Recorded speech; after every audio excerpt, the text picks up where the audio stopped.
Welcome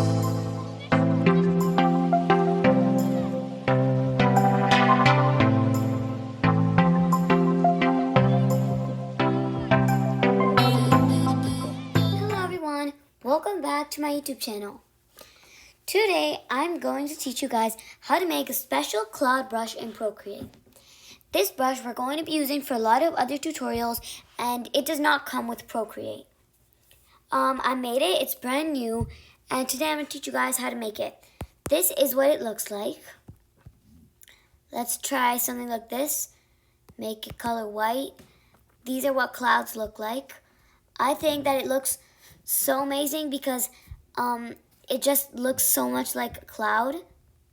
And look, if we go to our brush and select the color white, and I just think it looks really great, and today that's why I'm going to teach you how to make it. First of all, let's go to the cloud brush and just follow these simple instructions. So in stroke properties, the spacing is going to be at 12. Streamline none, jitter 21, and fall off 8. Here we have taper. This is the pressure. It's going to be right here. Just drag it until that is where it is, and only drag one side, not the other. Turn link tip sizes off. Size is going to be at none. Opacity is going to be max. Pressure is at none, and tip is at sharp. Touch taper is going to be obviously the same as pressure taper. Size is going to be at none, and opacity at max. For the taper properties, just select classic taper. If you see the difference at the very bottom of the stroke, we'll want it on. Let's go to shape.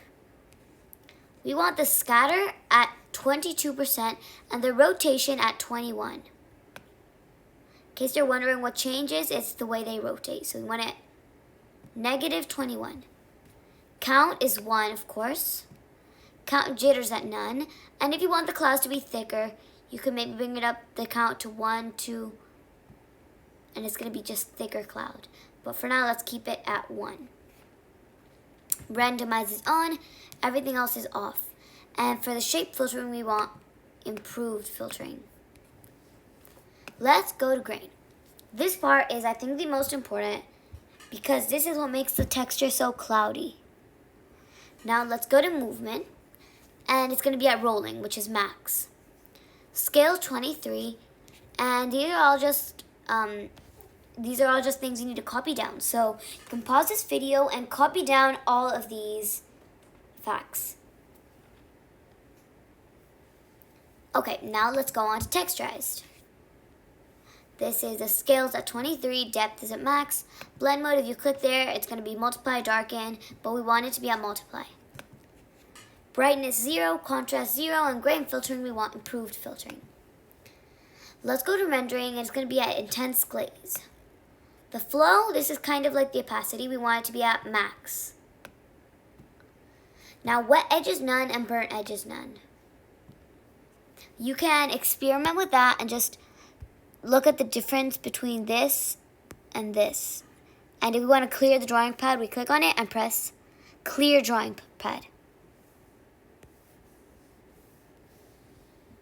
So yes, now burnt edges mode is at multiply, blend mode is at normal, and luminance blending is off. Wet mix, this part is also really important. We want the dilution at none, charge is disabled, attack at none, and the pull can be at about 96. It can be at 96, just from 85 to 100, it has to be around there. Grade is at 0, wetness jitter is also at 0. Color dynamics. This part is easy, it doesn't really matter because everything is at 0. Everything is at none. Now let's go to dynamics. Size is at 0 and opacity 42. We're just looking at what it looks like if it's higher.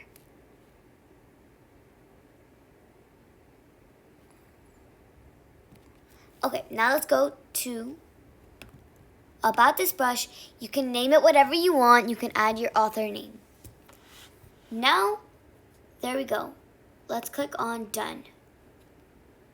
Here we have cloud brush. So if you want, let's clear this all right here.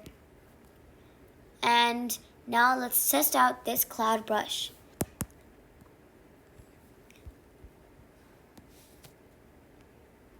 Yes, so that looks really good. And if you are wondering if you want to make it look more smoky, you can go to grain and bring the scale down. That looks sort of like smoke. So now let's cancel. And yes, that you can also change the color to whatever color you want. So yes, that is it for today. I hope you guys enjoyed learning about how to make the cloud brush. I will see you guys in my next video. Bye!